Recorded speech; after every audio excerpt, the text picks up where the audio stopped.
আসসালামু আলাইকুম। আশা করি সকলে ভালো আছেন। তো আমি সব সময় আপনাদেরকে বিভিন্ন জিনিস দেখানোর চেষ্টা করি, আজকেও তার ব্যতিক্রম না।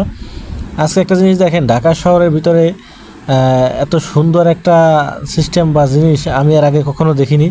যে ঢাকার ভিতরে থাকার পরেও এতগুলা গারল বা ভেড়া যেগুলোই আমরা বলি পালা যায়। দেশ গ্রামে যারা থাকি তারা তো অনেক অলস সেই তুলনায়। দেশের মানুষ একটা বা দুইটা ছাগল পালে অথবা দুইটা বা একটা গরু পালে, এর বেশি না। কিন্তু দেখেন এখানে এই রোদ্রের ভিতরে কাঁচা ঘাস খাওয়াইতেছে এই যে ভদ্রলোক, এগুলো তার গারল। তো দেখেন কতগুলো, আমি আসলে অনুমান করছি প্রায় 50টার উপরে হবে একটা আনুমানিক।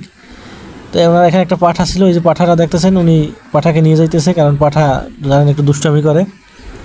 তো আর অন্যান্য গারলগুলো সব ছাড়া, এখানে যত ছোট ছোট মেল ফিমেল যা আছে সব ছাড়া। এখানে একটা দুম্ব আছে এখানে একটা, আর বাদ বাকি সবই গারল। তো দুম্বটা সামনের দিকে দেখাইতেছি আমি আপনাদেরকে। তো এটা যারা গ্রামে থাকি আমরা, তাদের জন্য একটা শিক্ষণীয় ব্যাপার হতে পারে। আমি এই যে জায়গাটা থেকে ভিডিওটা করছি, এই ভিডিওটা হলো বুদ্ধিজীবী কবরস্থানের ভিতরে আর কি।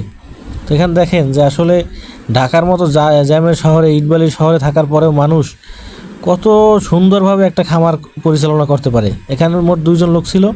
তো 2জন লোকের আসলে কর্মযজ্ঞ ছিল এটা।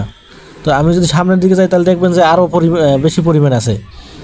আর এই যে যেটা দেখতেছেন, এই যে সাদা বড়, এটা হলো আমরা যেটাকে বলি দুম্বা হলো বড়টা, যেহেতু পিছনের দিক থেকে আপনার এই যে মাংস ঝুলে আছে, এগুলো হলো দুম্বা। আর বাদ বাকি যা আছে লেজ বড় বড়, এগুলো হলো গারল। তো গারল আর দুম্বা আর ছাগল বললে কথা না, মাংস উৎপাদন করতে পারলেই হলো। তো আমার প্রশ্ন হলো, যারা আমরা গ্রামে থাকি বা গ্রামে ছিলেন বা গ্রামে আছেন, তো তারা কি আসলে চাইলে এভাবে একটা খামার করা সম্ভব না?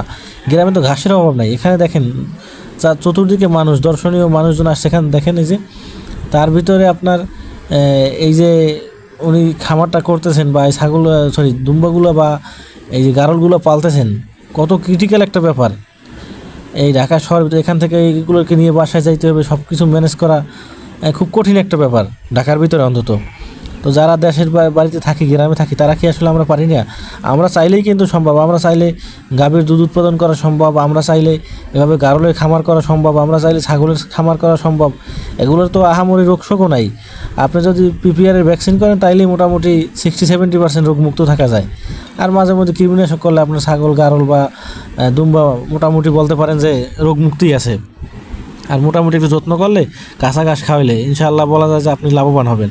তো আমার ভিডিওটার মাধ্যমে একটা মেসেজ হলো আপনাদেরকে এইটাই, যারা গ্রাম অঞ্চলে থাকেন তারা বেশি বেশি করে ছাগল, গরু, হাঁস, মুরগি এগুলো বাড়াবেন এবং এগুলো পালবেন। কারণ এই ভিডিওটা একটা উদাহরণ। ঢাকার ভিতরে থাকি যদি মানুষ এত কিছু করতে পারে, তাহলে আপনি ভাই গ্রামে থাকি কেন পারবেন না?